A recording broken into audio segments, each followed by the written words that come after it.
Summit Credit Union is now warning customers about a new scam. NBC 15's Gabriella Rusk explains what you should watch out for.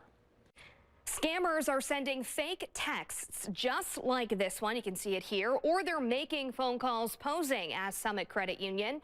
A representative tells us that this scam is targeting other financial institutions too. Many of the messages ask customers to verify a transaction or reactivate a suspended account.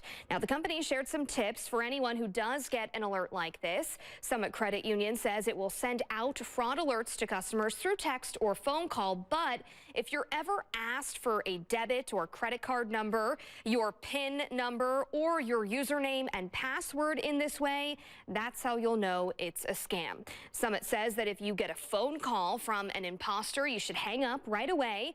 If you get a text or an email asking for personal information, don't click on any of those URL links. And if you have any information that you have given out, Summit says that you should call this number right here on your screen, 800-236-5560. Now, Summit Credit Union says that it takes the security of its members' data and their accounts very seriously, and that it has reported all fraud activity to law enforcement.